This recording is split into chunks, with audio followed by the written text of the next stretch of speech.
નમસ્કાર મિત્રો, આજે આપણે આલ્કોહોલ, ફિનોલ અને કાર્બોક્સિલિક એસિડની એસિડિકતા વિશેની ચર્ચા કરીશું.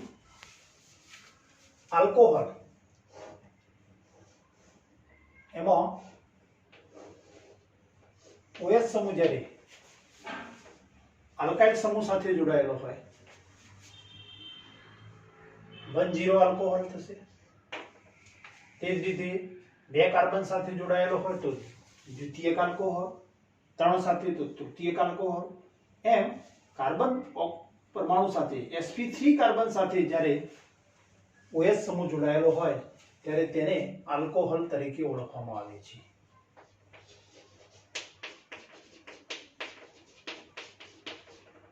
આ કાર્બન એ sp3 સંકૃત કાર્બન. હવે આ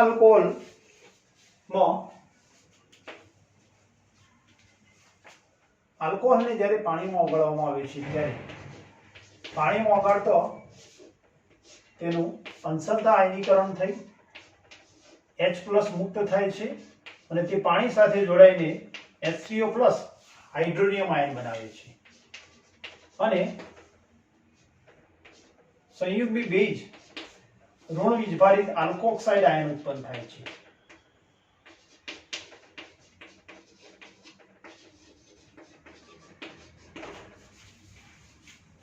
અહીં ઓક્સિજન પરમાણુ એ આલ્કાઇલ સમૂહ સાથે જોડાયેલો છે અને આલ્કાઇલ સમૂહ sp3 સંકૃત ઇલેક્ટ્રોન દાતા સમૂહ છે અને ઇલેક્ટ્રોન દાતા સમૂહ હોવાથી ઓક્સિજન અને હાઇડ્રોજન પરમાણુ વચ્ચેના બંધની ધ્રુવીયતા ઘટે છે અને બંધની ધ્રુવીયતા ઘટતો OH બંધ સહેલાઈથી તૂટતો નથી, પરિણામે પુરોગામી પ્રક્રિયા સહેલાઈથી થતી નથી. પહેલું કારણ એ. બીજું કે જ્યારે આલ્કોહોલને પાણીમાં ઓગાળવામાં આવે ત્યારે તેમાંથી બનતા સંયુગ્મી બેઝ આલ્કોક્સાઇડ આયનની સ્થિરતા વધુ તે પ્રક્રિયા પુરોગામી દિશામાં વધુ પ્રમાણમાં થશે અને બીજા અર્થમાં પુરોગામી દિશામાં પ્રક્રિયા થતો સંયોજન H+ સહેલાઈથી મુક્ત કરે છે, એટલે કે એસિડિક ગુણધર્મ ધરાવશે. પરંતુ અહીં આલ્કોહોલમાં સંસ્પંદન ઘટના જોવા મળતી નથી, પરંતુ જ્યારે તેમાંથી આલ્કોક્સાઇડ આયન બને છે તે આલ્કોક્સાઇડ આયનમાં પણ સંસ્પંદન ઘટના જોવા મળતી નથી. આમ આલ્કોહોલ અને આલ્કોક્સાઇડ આયનમાં સંસ્પંદનનો અભાવ જોવા મળે છે. પરંતુ આલ્કોક્સાઇડ આયન એ ઋણ વીજભારિત આયન છે જ્યારે આલ્કોહોલ એ તટસ્થ અણુ છે. આલ્કોક્સાઇડમાં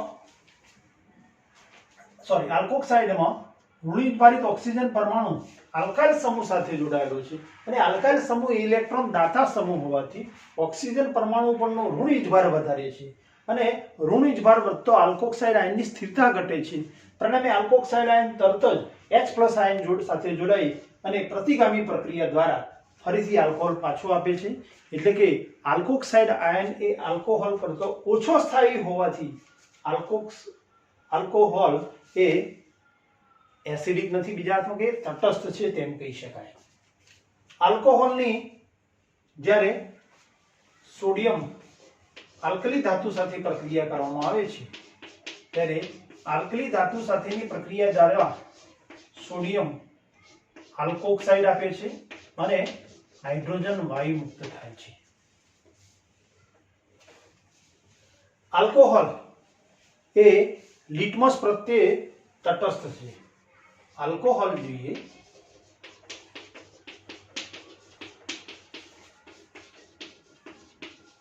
લિટમસ પ્રત્યે અસર દર્શાવતો નથી. એટલે કે ભૂરું કે લાલ લિટમસ પત્ર આલ્કોહોલમાં મળતો કોઈ અસર જોવા મળતી નથી. બીજા અર્થમાં આલ્કોહોલ એ તટસ્થ છે. આલ્કોહોલ આલ્કલી NaOH કે KOH માં દ્રવ્ય નથી. આમ આ બંને ગુણધર્મો આલ્કોહોલ એ તટસ્થ હોવાનું સૂચવે છે. હવે ફિનોલની એસિડિકતા જોઈએ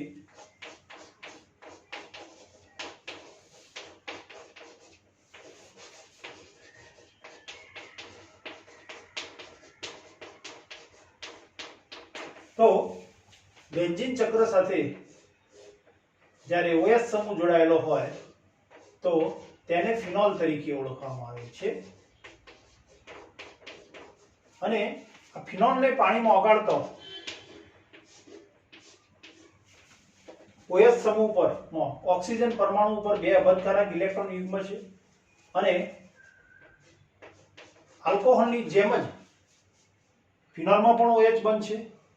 આલ્કોહોલમાં ઓક્સિજન પરમાણુ sp3 સંકૃત કાર્બન સાથે જોડાયેલો છે, જ્યારે ફિનોલમાં ઓક્સિજન પરમાણુ એ ચક્રના કાર્બન સાથે જોડાયેલો છે અને આ ચક્રનો કાર્બન એ sp2 સંકૃત કાર્બન છે. આમ sp3 કરતો sp2 સંકૃત કાર્બનમાં s ગુણ વધુ હોવાથી ઇલેક્ટ્રોન આકર્ષક અસર જોવા મળે છે. આમ -I અસરને લીધે OH બંધની ધ્રુવીયતા વધે છે. પરિણામે આલ્કોહોલની સરખામણીમાં OH બંધ સહેલાઈથી તૂટે છે. પરિણામે H+ સહેલાઈથી પ્રાપ્ત થાય છે. એટલે અહીં આગળ આલ્કોહોલ અને ફિનોલમાં બંધની ધ્રુવીયતા એ કાર્બનની વિદ્યુત ઋણતાના તફાવતને આધારે કાર્બન આલ્કોહોલ કરતો ફિનોલની અંદર વધુ વિદ્યુત ઋણીય હોવાથી OH બંધ વધુ ધ્રુવીય બને છે. પરિણામે OH બંધનું વિયોજન સહેલાઈથી થાય છે અને જલીય દ્રાવણમાં H+ મુક્ત થવાથી હાઇડ્રોજન પરમાણુ ઇલેક્ટ્રોન યુગ્મ છોડીને દૂર થાય છે. પરિણામે ઓક્સિજન પરમાણુ પર 3 અબંધકારક ઇલેક્ટ્રોન યુગ્મ થશે અને પરિણામે ફોર્મલ ચાર્જ 1 એકમ ઋણિજભાર થશે અને મુક્ત થયેલો હાઇડ્રોજન પરમાણુ પાણીના અણુ સાથે જોડાઈ અને હાઇડ્રોનિયમ આયન આપે છે. ઋણિજભારિત આયનને ફિનોક્સાઇડ આયન અથવા ફિનેટ આયન તરીકે પણ ઓળખવામાં આવે છે. અહીં ફિનોલ ની એસિડિકતાનો આધાર એ બીજું પરિબળ ફિનોલ અને ફિનોક્સાઇડ આયનની સ્થિરતા ઉપર રહેલો છે. ફિનોલમાંથી ઉત્પન્ન થયેલા સંયુગ્મી બેઝ ફિનોક્સાઇડ આયન વધુ તેમ પુરોગામી દિશામાં પ્રક્રિયા વધુ પ્રમાણમાં થશે અને H+ સહેલાઈથી મુક્ત થશે. તો અહીં ફિનોલ અને ફિનોક્સાઇડ આયનની સ્થિરતા એ તેમના સંસ્પંદન સૂત્રોને આધારે જોઈએ કે ફિનોલ અને ફિનોક્સાઇડ આયન પૈકી કયો વધુ સ્થાયી છે. જો ફિનોક્સાઇડ આયન વધુ સ્થાયી હોય તો પુરોગામી દિશામાં પ્રક્રિયા વધુ પ્રમાણમાં થવાને લીધે ફિનોલ એ એસિડિક થશે. મેસોમેરિક અસર અનુસાર કે જ્યારે કાર્બન ડબલ બોન્ડ સાથે સમૂહનો પરમાણુ અબંધકારક ઇલેક્ટ્રોન યુગ્મ ધરાવતો હોય તો +m મેસોમેરિક અસર જોવા મળે છે, જ્યારે દ્વિબંધ ધરાવતા કાર્બન સાથે જોડાયેલો સમૂહનો પરમાણુ એ સમૂહના અન્ય પરમાણુ સાથે જો ડબલ બોન્ડ કે ટ્રિપલ બોન્ડ થી જોડાયેલો હોય તો -m મેસોમેરિક અસર જોવા મળે છે. પરિણામે અહીં ફિનોલ અને ફિનોક્સાઇડમાં +m મેસોમેરિક અસર અનુસાર સંસ્પંદન ઘટના જોવા મળશે. તો ફિનોલ અને ફિનોક્સાઇડમાં સંસ્પંદન સૂત્રો જોઈએ તો સૌપ્રથમ ફિનોલના અબંધકારક ઇલેક્ટ્રોન યુગ્મનું ઓક્સિજન પરમાણુ અને ચક્રના કાર્બન પરમાણુ વચ્ચે ડિલોકલાઇઝેશન થતો આ પ્રકારની સંસ્પંદન રચના મળે છે, જેમાં ઓક્સિજન અને કાર્બન પરમાણુ વચ્ચે દ્વિબંધ હોવાથી ઓક્સિજન પરમાણુ પરનો ફોર્મલ ચાર્જ ગણીએ તો સંયોજકતા ઇલેક્ટ્રોન 6 -1 2 અને 3 બંધ અને 2 અયુગ્મિત ઇલેક્ટ્રોન પરિણામે અબંધકારક ઇલેક્ટ્રોન પરિણામે 6 - 5 એટલે પ્લસ એકમ ચાર્જ આવશે. એટલે ઓક્સિજન ઉપર પ્લસ એકમ વીજભાર થશે. ત્યારબાદ નજીકના રહેલા કાર્બન દ્વિબંધનું નજીકના કાર્બન ઉપર ડિલોકલાઇઝેશન થતો તેના ઉપર દરેક કાર્બન ઉપર એક હાઇડ્રોજન છે. પરિણામે કાર્બનના ટોટલ 4 સંયોજકતા ઇલેક્ટ્રોન -2 કાર્બન સાથેના એક હાઇડ્રોજન સાથેનો બંધ 3 બંધ અને 2 ઇલેક્ટ્રોન એટલે 4 - 5 એટલે -1 એકમ ઋણિજભાર આવશે. ત્યારબાદ ફરીથી આગળ ઋણિજભારનું ડિલોકલાઇઝેશન થતો પેરા સ્થાનમાં અને ઓર્થો સ્થાનમાં. આમ 3 સંસ્પંદન સૂત્રો વીજભારિત જેની અંદર ઓક્સિજન પરમાણુ પર ઓર્થોસ્થાન બે સૂત્રોમાં ઓર્થોસ્થાનની અંદર, એક સૂત્રમાં પેરા સ્થાનમાં સંસ્પંદન ઋણિજ ભાર જોવા મળે છે અને બે તટસ્થ સૂત્રો જોવા મળે છે. આ ફિનોલમાં 5 સંસ્પંદન સૂત્રો જોવા મળે છે. તે જ રીતે ફિનોક્સાઇડ આયનની અંદર સંસ્પંદન સૂત્રો જોવા જઈએ તો ફિનોલની જેમ જ સંસ્પંદન સૂત્રો દોરતો એમાં 5 સંસ્પંદન સૂત્રો જોવા મળે છે. આ ફિનોલ અને ફિનોક્સાઇડ આયન બંનેમાં 5 સંસ્પંદન સૂત્રો જોવા મળે છે. છતાં ફિનોલ કરતા ફિનોક્સાઇડ આયન વધુ સ્થાયી છે, કારણ કે ફિનોલની અંદર પ્લસ વીજભાર અને માઇનસ વીજભાર એ બંને પ્રકારનો વીજભાર સંસ્પંદન સૂત્રોમાં જોવા મળે છે. સંસ્પંદન સૂત્રો આ 3 સંસ્પંદન સૂત્રોમાં, અને બીજા અર્થમાં પ્લસ વીજભાર અને માઇનસ વીજભાર એટલે કે ચાર્જ સેપરેશન જોવા મળે છે, વીજભાર અલગીકરણ જોવા મળે છે. જ્યારે ફિનોક્સાઇડ આયનના એક પણ સૂત્રમાં વીજભાર અલગીકરણ નથી, ફક્ત એક જ પ્રકારનો વીજભાર ઋણ વીજભાર જોવા મળે છે. આમ જુદા જુદા સંસ્પંદન સૂત્રો પૈકી જો ચાર્જ સેપરેશન એટલે કે વીજભાર અલગીકરણ ધન અને ઋણ વીજભાર બંને હોય તો સંસ્પંદન સૂત્રની સ્થિરતા ઘટે છે. જ્યારે એક જ પ્રકારના વીજભારનું ડિલોકલાઇઝેશન થતું હોય તો સ્થિરતામાં ઓછો ઘટાડો થાય છે. બીજા અર્થમાં ચાર્જ સેપરેશનને લીધે ફિનોલની સ્થિરતા ઘટે છે, જ્યારે ફિનોક્સાઇડ આયનમાં ફક્ત એક જ વીજભારનું ડિલોકલાઇઝેશન થતું હોવાથી ફિનોલ કરતો ફિનોક્સાઇડ આયન એ વધુ સ્થાયી છે. પરિણામે ફિનોલને જ્યારે પાણીમાં ઓગાળવામાં આવે ત્યારે પુરોગામી પ્રક્રિયા, ફિનોલમાંથી ફિનોક્સાઇડ આયન બનવાની પ્રક્રિયા સરળતાથી જોવા મળશે. એટલે કે બીજા અર્થમાં ઓક્સિજન અને હાઇડ્રોજન વચ્ચેનો બંધ સહેલાઈથી તૂટી અને H+ સહેલાઈથી પ્રાપ્ત થશે. આમ ફિનોલ કરતો ફિનોક્સાઇડ આયનની સ્થિરતા વધુ હોવાથી પુરોગામી પ્રક્રિયા સરળતાથી થવાને લીધે ફિનોલ જલીય દ્રાવણમાં સહેલાઈથી H+ આપે છે. બીજા અર્થમાં ફિનોલનું જલીય દ્રાવણ એસિડિક હોય છે. હવે કાર્બોક્સિલિક એસિડની એસિડિકતા જોઈએ તો સરળતા ખાતર RCOOH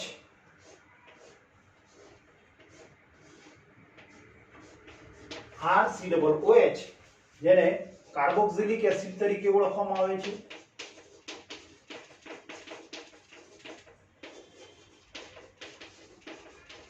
જો R બરાબર હાઇડ્રોજન પરમાણુ, જો R બરાબર હાઇડ્રોજન પરમાણુ લઈએ તો ફોર્મિક એસિડ થશે HCOOH. R બરાબર કોઈ પણ આલ્કાઇલ સમૂહ, મિથાઇલ સમૂહ, R બરાબર CH3, C2H5 વગેરે આલ્કાઇલ સમૂહ લઈ શકીએ. જો મિથાઇલ સમૂહ લઈએ તો ઇથેનોઇક એસિડ એટલે કે એસિટિક એસિડ થશે. CH3CH2 ઇથાઇલ સમૂહ લઈએ તો પ્રોપેનોઇક એસિડ થશે. તે જ રીતે R બરાબર એરાઇલ સમૂહ, ફિનાઇલ રિંગ લઈએ C6H5 તો તે બેન્ઝોઇક એસિડ થશે. આમ અહીં R બરાબર હાઇડ્રોજન, આલ્કાઇલ કે એરાઇલ સમૂહ હોઈ શકે. હવે આ કાર્બોક્સિલિક એસિડમાં OH બંધ એ કાર્બન પરમાણુ એ sp2 સંકૃત છે અને sp2 સંકૃત હોવાથી કાર્બન ઓક્સિજન વચ્ચેનું બંધકારક ઇલેક્ટ્રોન યુગ્મ એ કાર્બન તરફ આકર્ષાય છે. પરિણામે OH બંધની ધ્રુવીયતા વધતો OH બંધનું વિયોજન સહેલાઈથી થાય છે અને પાણીમાં OH બંધના વિયોજન દ્વારા તેમાંથી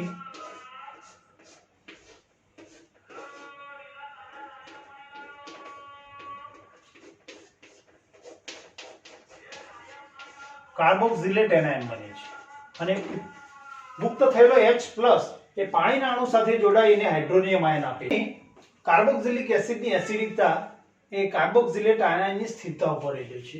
જો કાર્બોક્સિલિક એસિડ કરતા કાર્બોક્સિલેટ આયન વધુ સ્થાયી હોય તો પુરોગામી દિશામાં પ્રક્રિયા થવાને લીધે H+ સહેલાઈથી પ્રાપ્ત થશે અને આમ H+ ની પ્રાપ્તિને આધારે કાર્બોક્સિલિક એસિડ એ એસિડિક તરીકે વર્તે છે. એસિડ અને કાર્બોક્સિલેટ એનાયનના સંસ્પંદન સૂત્રો દોરીએ તો કાર્બોક્સિલિક એસિડમાં R C double bond O OH oxygen પરમાણુ પર બે અબંધકારક ઇલેક્ટ્રોન યુગ્મ.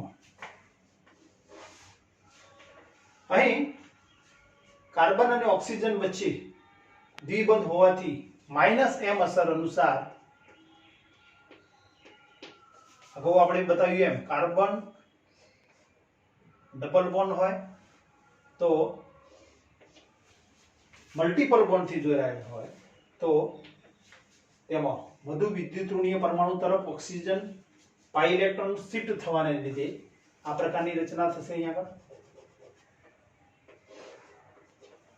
અને પરિણામે કાર્બન ધન વીજભારિત એટલે ઇલેક્ટ્રોનની ઉણપવાળો થતો OH બંધમાં ઓક્સિજન પરમાણુના અબંધકારક ઇલેક્ટ્રોન યુગ્મનું કાર્બન અને ઓક્સિજન પરમાણુ વચ્ચે ડિલોકલાઇઝેશન થાય છે. સંસ્પંદન દરમિયાન પરમાણુનું સ્થાન બદલાતું નથી તો આપણે એમને દોરી દઈએ કાર્બન ઓક્સિજન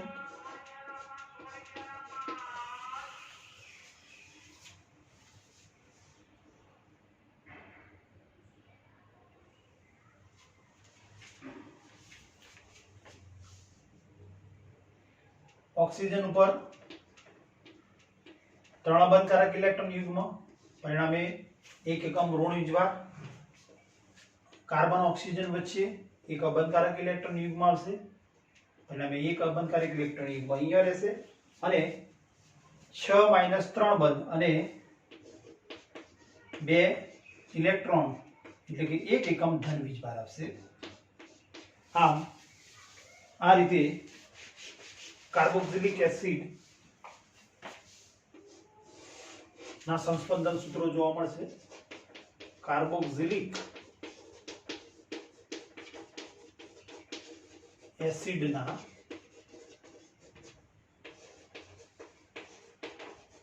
સંસ્પંદન સૂત્રો. આમ બે સંસ્પંદન સૂત્રો કાર્બોક્સિલિક એસિડમાં જોવા મળે છે. ત્યારબાદ તેની પાણી સાથેની પ્રક્રિયા દ્વારા તેમાંથી ઉત્પન્ન થતા carboxylate anion R C double bond O O minus oxygen પરમાણુ પર 3 અબંધકારક ઇલેક્ટ્રોન યુગ્મ અહીં 2 અબંધકારક ઇલેક્ટ્રોન યુગ્મ અને તેનું બીજું સંસ્પંદન સૂત્ર દોરીએ કે જેમાં પરમાણુનું સ્થાન બદલાયેલ નથી એટલે એમને પરમાણુ આપણે લખી દઈએ.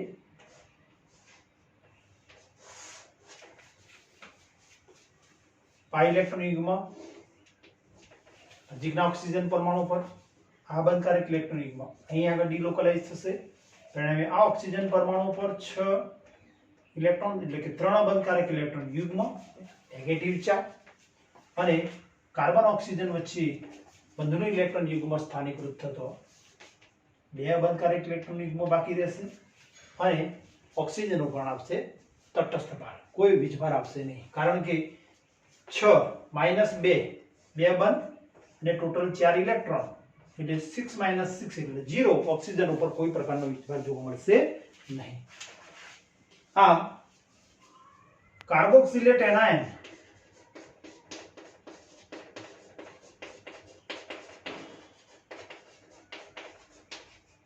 ના સંસ્પંદન સૂત્રો.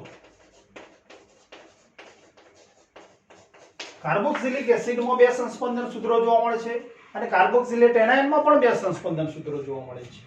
પરંતુ કાર્બોક્સિલિક એસિડમાં એક સૂત્ર તટસ્થ સૂત્ર છે. બીજા સંસ્પંદન સૂત્રમાં ઓક્સિજન પરમાણુ પર એક ઓક્સિજન પરમાણુ પર ધન વીજભાર, બીજા ઓક્સિજન પરમાણુ પર ઋણ વીજભાર એમ બંને વિરુદ્ધ વીજભાર હોવાથી બીજા અર્થમાં ચાર્જ સેપરેશન જોવા મળે છે. આમ ચાર્જ સેપરેશનને લીધે આ સંસ્પંદન સૂત્ર એ ઓછું સ્થાયી છે એટલે કે સ્થિરતા ઘટે છે. જ્યારે ફિનોક્સાઇડ આયનમાં બંને સંસ્પંદન સૂત્રોમાં ઓક્સિજન પરમાણુ પર ઋણ વીજભાર છે એટલે કે એક જ પ્રકારનો વીજભાર અને એક જ પ્રકારનો વીજભાર બંને સૂત્રોમાં બે સમાન પરમાણુ પર આમાં પણ ઓક્સિજન ઉપર ઋણ વીજભાર આમાં પણ વધુ વિદ્યુત ઋણી ઓક્સિજન પરમાણુ પર ઋણ વીજભાર જોવા મળે છે અને પરિણામે ચાર્જ સેપરેશનને લીધે આ સંસ્પંદન સૂત્રની સ્થિરતા ઘટે છે, જ્યારે આ બંને સંસ્પંદન સૂત્રો એ સમતુલ્ય બંધારણો છે અને સમતુલ્ય બંધારણ સંસ્પંદન સૂત્રોનો સંકર સૂત્રોમાં ફાળો વધુ, પરિણામે કાર્બોક્સિલિક એસિડના સંકર સૂત્ર કરતો કાર્બોક્સિલેટ એનાયનના સંકર સૂત્રની સ્થિરતા વધુ થશે.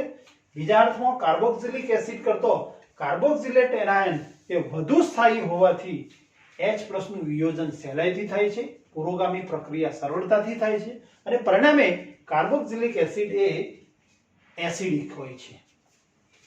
આલ્કોહોલ એ આલ્કલી ધાતુ સાથે પ્રક્રિયા આપે છે, લિટમસ પ્રત્યે તટસ્થ છે અને NaOH કે KOH માં દ્રાવ્ય થતો નથી, જ્યારે ફિનોલ અને કાર્બોક્સિલિક એસિડ એ આલ્કલી ધાતુ સાથેની પ્રક્રિયાથી તેમના અનુવર્તી ફિનોલ સોડિયમ ધાતુ સાથેની પ્રક્રિયાથી સોડિયમ ફિનોક્સાઇડ આપે છે, કાર્બોક્સિલિક એસિડ સોડિયમ ધાતુ સાથેની પ્રક્રિયાથી સોડિયમ કાર્બોક્સિલેટ આપે છે.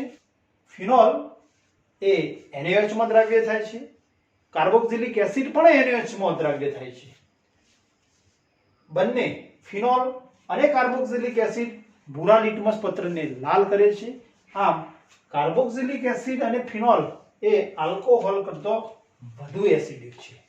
હવે ફિનોલ અને કાર્બોક્સિલિક એસિડની સાપેક્ષ એસિડિકતાની વાત કરીએ તો કાર્બોક્સિલેટ એનાયનમાં બે સમતુલ્ય બંધારણો જોવા મળે છે, જેમાં દરેક સૂત્રમાં એક જ પ્રકારનો વીજભાર ચાર્જ સેપરેશન જોવા મળતું નથી અને વીજભાર ફક્ત બે સમાન ઓક્સિજન પરમાણુ પર હોય છે, જ્યારે ફિનોક્સાઇડ આયનમાં ફિનોલ કરતો ફિનોક્સાઇડ આયન વધુ સ્થાયી છે, પરંતુ ફિનોક્સાઇડ આયનમાં વીજભાર એક જ પ્રકારનો ઋણવીજભાર છે, પરંતુ ઋણવીજભાર એ કાર્બન અને ઓક્સિજન પરમાણુ એમ જુદા જુદા પરમાણુ પર જોવા મળે છે, જ્યારે અહીં કાર્બોક્સિલેટ એનાયનમાં ઋણવીજભાર ફક્ત એક જ પ્રકારના ઓક્સિજન પરમાણુ પર જોવા મળે છે. આમ વીજભાર એક જ પરમાણુને બદલે જુદા જુદા પ્રકારના પરમાણુ પર જોવા મળતો હોય તો સ્થિરતામાં ઘટાડો થાય છે.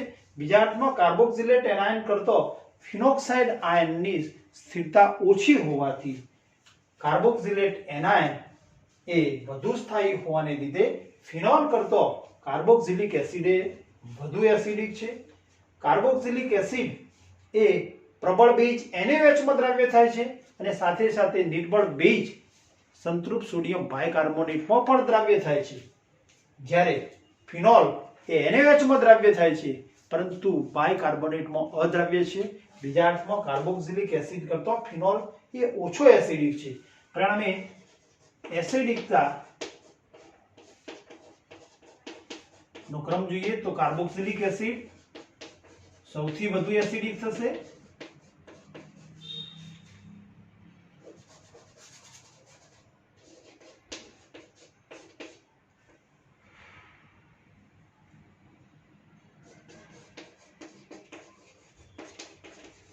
એના કરતા ઓછો એસિડિક થશે ફિનોલ